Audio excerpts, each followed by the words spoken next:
Bonjour à vous tous, nos frères de Lévis, de Montmagny, en ce jeudi matin où est-ce qu'on a terminé les élections. On devra voir les résultats probablement d'ici demain. On reste attentif à tout cela parce que ça a un impact dans nos vies. Continuons à prier pour les autorités. Alors, on est le 5 novembre, on continue notre 7e et ça va être aussi notre dernière capsule sur le terme des repères utiles en ces temps de solitude forcée. Dans les dernières capsules, on a regardé ensemble où trouver notre équilibre au milieu de la solitude causée par le confinement. Que pouvons-nous maîtriser en soi? Et on avait lu dans Luc 10, 27 certains aspects importants de la part de Dieu. Tu aimeras le Seigneur ton Dieu de tout ton cœur, de toute ton âme, de toute ta force et de toute ta pensée, et ton prochain comme toi-même. Donc, on a vraiment retrouvé ici les 4 éléments que Dieu nous invite à prendre soin. Dans le fond, notre bien-être spirituel, notre bien-être émotionnel, physique et mental. Ils sont tous importants. Puis on a regardé aussi à travers l'expérience de David, qui a vraiment fait face à la solitude, et on a pu voir qu'elle est devenue pour lui une source positive qui l'a rapproché, lui, de Dieu, et qui va faire la même chose pour nous. Qu'il n'y a pas de gouffre trop profond, ni de solitude trop grande, ni de situation trop stressante pour notre Dieu et Père du Céleste. Alors ce matin, nous allons continuer à regarder aux bonnes choses qui peuvent émerger de ce temps de distanciation sociale et d'isolement en soi. Des éléments qui nous ramènent à la providence de notre Dieu, notre Père, qui continue dans le fond de prendre soin de nous, ses enfants. Et on avait terminé avec la lecture de Jérémie 31, verset 3, qui nous dit « De loin, l'Éternel se montre à moi. Je t'aime d'un amour éternel, c'est pourquoi je te conserve ma bonté. » Alors, on a considéré dans la dernière capsule un des aspects positifs aussi qui découle de ce temps de solitude, qui était nos rapprochements relationnels avec nos familles, nos amis, nos voisins. Et pour poursuivre ce matin, on va commencer à jeter un coup d'œil, un regard sur des éléments essentiels à notre santé physique, émotionnelle, spirituelle et mentale, qui est le repos. Prions quelques instants. Père éternel, apprends-nous encore ce matin à regarder vers toi dans nos circonstances actuelles, à nous reposer en toi. Et je dis bien à nous reposer en toi, à nous rapprocher aussi dans notre couple et à s'associer à l'œuvre que tu veux faire en nous. Nous te le demandons dans le beau nom de Jésus. Amen. Alors, comme premier point, le confinement comme la solitude nous accorde davantage de temps de repos. Mais en vivons-nous réellement du repos? Vous savez, pour la plupart d'entre nous, cela nous fait penser au mot divertissement, du temps libre dont nous disposons un petit peu chaque jour. C'est sûr que si vous avez des enfants, ces temps libres-là sont limités quand vous n'en disposez pas avant que les enfants soient au lit, avant que la vaisselle soit faite et que la maison soit rangée aussi.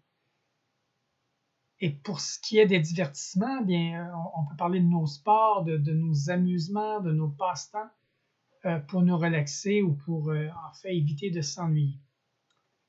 Alors, je vais vous mettre quelques textes ici sur lesquels je veux me pencher avec vous. La première chose, on doit se poser la question suivante. Que cherche-t-on vraiment? Se distraire de notre fatigue et de notre stress ou retrouver notre paix intérieure? Alors, chers amis, si vous êtes des gens actifs comme moi, stimulés par les préoccupations journalières, il vous est probablement difficile de passer au stade du repos intérieur. Je dois vous avouer que ma tendance naturelle à moi est plutôt de rechercher du divertissement. Aller marcher, regarder la télévision, écouter un film avec mon épouse, jouer à un jeu de société, ou jeter un coup d'œil à mon compte Facebook, ce que je ne fais pas souvent, mais il y a toujours des communications à travers ça. En fait, ça revient à faire quelque chose, soit seul ou avec mon épouse, qui va me permettre d'oublier le train-train quotidien des responsabilités. Mais faisons-nous une différence entre le fait de se distraire et le fait de se reposer? Est-ce que pour nous, c'est synonyme, c'est quelque chose de similaire? Mais je vais vous dire que non, c'est pas similaire. Et je vais vous dire que oui, il y a une grande et réelle différence entre les deux. Notre vie moderne aujourd'hui est vraiment exigeante. Et je vais vous dire qu'elle nous vide rapidement de notre énergie physique et émotionnelle. C'est pour ça qu'on entend souvent parler de gens qui font des burn-out, des épuisements, des dépressions, etc. C'est une des raisons.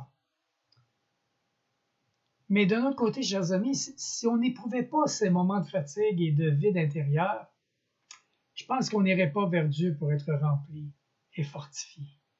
On a besoin de réaliser notre fragilité et nos limites. Et j'aimerais regarder avec ce que David a écrit, et je vous l'ai mis sur le tableau, le psaume 143, versets 4 à 6. Et j'aime tellement les paroles de David parce que ça nous connecte à nous dans nos vies. Mon esprit, David parle, mon esprit est abattu au-dedans de moi. Mon cœur est troublé dans mon sein. Je me souviens des jours d'autrefois. Je médite sur toutes tes œuvres. Je réfléchis sur l'ouvrage de tes mains. J'étends mes mains vers toi. Mon âme soupire après toi comme une terre desséchée. Et ça nous fait penser au fait qu'on fait face au COVID-19 en ce moment, à tout le problème de l'isolement, de la souffrance solitude dont on a parlé dans les premières rencontres. C'était parmi les premiers repères que je vous ai donnés d'ailleurs pour combattre la souffrance solitude. Mais comme David, là, on doit avouer qu'on est souvent épuisé, mais aussi en même temps assoiffé. Maintenant, si le divertissement devient un peu notre bouée de sauvetage, en étant dans cet état vulnérable à cause de notre fatigue, notre épuisement, ben, je vais vous dire que notre cœur va être susceptible d'absorber un peu comme une éponge tout ce qui lui sera présenté. Pour vous donner un exemple, si vous avez un penchant pour Facebook, vous serez peut-être porté à envier les autres. Il va vous sembler en quelque part que leur vie est beaucoup plus palpitante que la vôtre. Excusez-moi. Si de notre côté, la gourmandise ou carrément la convoitise sexuelle sont des dangers pour vous, l'écran peut devenir véritablement votre principal ennemi. Et Dieu nous dit dans le Proverbe 4 au verset 23, « Garde ton cœur plus que toute autre chose, car de lui viennent les sources de la vie. » Quelle parole remplie de sagesse. Chers amis, trouvez-vous chaque jour le repos dont vous avez besoin pour rester alerte. L'habitude moderne de la cure rapide dans le divertissement rempli d'excitation de toute forme là, consomme presque tout notre temps libre et sans toutefois répondre à notre besoin de repos et de se ressourcer. Et c'est pas juste pour les jeunes, je le retrouve souvent parmi les adultes. Vous savez, c'est juste qu'on ne joue pas à des jeux mais on est sur Facebook, on est sur toutes sortes de choses. La vérité est que les divertissements ne font qu'augmenter notre désir au lieu de les satisfaire. C'est comme la drogue, c'est une toxicomanie d'ailleurs. C'est comme essayer d'étancher sa faim en mangeant soit des chips ou des peanuts, vous savez, super salés. Ça n'a pas de faim, ça ne nous rassaisit pas. Le salé excite et on mange beaucoup plus que notre besoin réel. On ne ressent plus la faim, il n'y a plus de faim dans cette histoire-là. J'aimerais vous faire remarquer que les divertissements sont pas mal en soi, mais ils sont incapable de nous donner ce dont nous avons le plus grand besoin, du repos intérieur pour notre âme. C'est comme si on essayait d'oublier nos soucis au lieu d'aller à Dieu qui seul nous donne la paix. Dans les divertissements, en fait, le repos nous échappe. Alors, quoi faire lorsqu'on arrive en fin de journée fatigué et chargé? Eh bien, Jésus nous dit, « Venez à moi et je vous donnerai le repos. » Maintenant, la question que j'aimerais vous poser, c'est, êtes-vous vraiment convaincu que rien à part Jésus ne peut vous donner le vrai repos, ce dont vous et moi on a besoin? Allez à lui dans la prière. Recentrez-vous sur la vérité. Et la vérité, c'est que Dieu est au contrôle. Il a un plan pour votre vie et il vous aime. Et ce repos vous fortifie, va nous fortifier et nous aider dans nos prises de décision qui vont suivre, parce qu'on a des prises de décision chaque jour. Frères et sœurs, notre repos sera équivalent au temps qu'on prend avec Dieu avant de se divertir. Pour bien les apprécier, il faut s'être abreuvé auparavant. Je vais vous remettre des textes ici. Un deuxième point positif, le confinement est un temps précieux pour se rapprocher dans notre vie de couple, de notre conjointe. Vous savez, le fait que les restaurants sont fermés, beaucoup des événements sont annulés, même nos rassemblements d'église sont limités à 25, et qu'en plus, si vous travaillez de la maison, vous avez plus de temps avec votre époux ou votre épouse. Maintenant, la question qui se pose, c'est de quoi ce temps-là va-t-il être rempli? Et on entend à la télévision qu'il y a plus de violence, plus de divorces. Pourquoi? Parce qu'il y a des frustrations, il y a des tensions qui émergent de tout ça. Maintenant, on doit faire un choix de la manière où on va se servir de ce temps-là, soit pour se frustrer, ou soit pour fortifier notre mariage. Et vous connaissez la réponse de Dieu. Maintenant, il ne faut pas ignorer qu'il va y avoir des moments où vous allez vous taper peut-être sur les nerfs et de là nécessairement l'obligation d'avoir une bonne dose de grâce l'un envers l'autre. Mais ici, il est très sage de ne pas s'enfarger dans les fleurs du tapis. Vous savez, les petites choses qui nous agacent. Là. Mais il ne faut pas non plus négliger les difficultés plus importantes, et surtout pour éviter du ressentiment. Alors, que le confinement soit pour une période de quelques semaines ou des mois, notre attitude va faire toute la différence. Alors, comment rendre cette période édifiante et constructive pour vous et votre famille?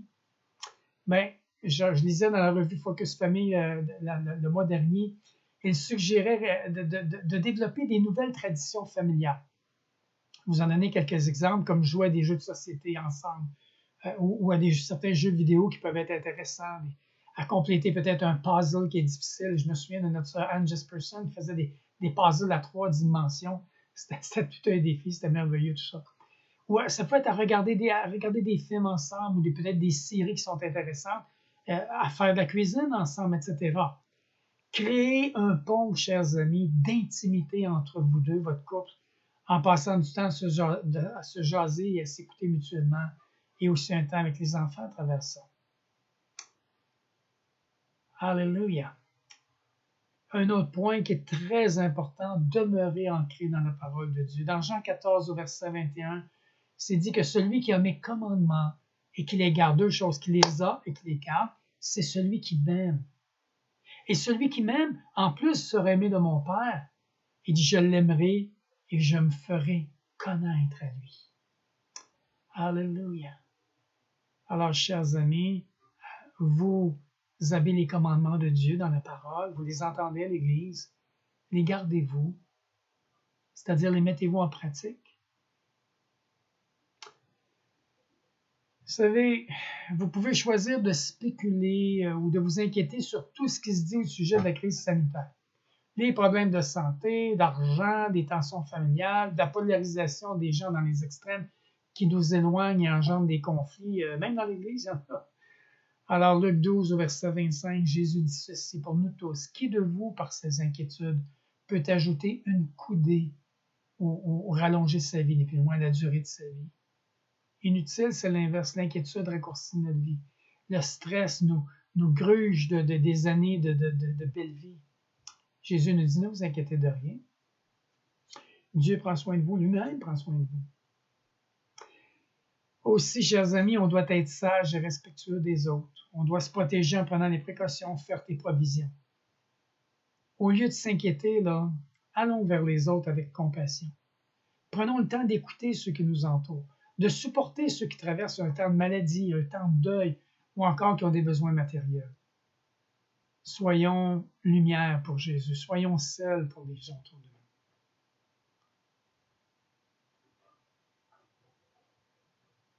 Quatrième point, soyons reconnaissants. Dieu vit au milieu de la louange de son peuple, n'est-ce pas? On chante ça. Maintenant, j'aimerais attirer votre attention sur le fait que durant des temps d'incertitude, la gratitude, là, ça ne nous vient pas tellement naturellement. Pourtant, l'apôtre Paul dit ceci dans 1 Thessaloniciens 5 au verset 18. Dites merci à Dieu pour tout et en toutes circonstances. Pour tout et en toutes circonstances. Restez reconnaissants quoi qu'il arrive. Voilà ce que Dieu attend de vous puisque vous appartenez à Jésus. Wow! Paul encore dans Philippiens 4 au verset 6, n'entretenez aucun souci. En toute situation, exposez vos besoins et vos souhaits à Dieu en lui faisant connaître dans vos prières. Intercédez avec confiance et sérieux. Exposez vos requêtes avec précision, sans oublier d'exprimer aussi votre reconnaissance. Alors pourquoi on exprime notre reconnaissance quand on exprime nos besoins? Parce que Dieu entend nos prières et y répond. Parce que Dieu est concerné pour vous et moi. Il dit qu'il prend soin lui-même de nous. Chers amis, on a le choix. L'anxiété ou la reconnaissance de la providence de Dieu. Utilisez ce temps pour fortifier votre mariage, pour vous rapprocher de Dieu. Planifiez des moments ensemble pour prier en couple, lire la parole, la méditer ensemble, aller marcher, regarder un bon film en famille, ou aussi les activités que chacun peut faire tout seul. Partagez aussi certaines tâches ensemble, comme préparer à manger, faire la cuisine, prendre soin des enfants, faire l'épicerie. Faites équipe et trouvez le moyen d'y mettre du plaisir, de rendre ça agréable. Je vous assure que le fruit sera de vous rapprocher et de vous permettre d'approfondir votre relation avec Dieu.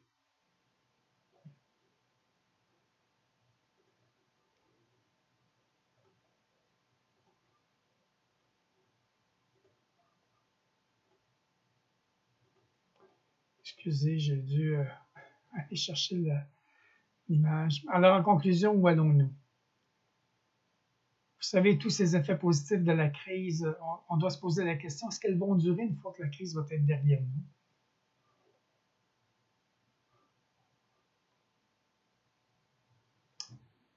Continuerons-nous à nous rapprocher les uns des autres et à construire des relations authentiques? Continuerons-nous à rechercher Dieu, à nous appuyer sur lui avec une foi ferme et une passion renouvelée?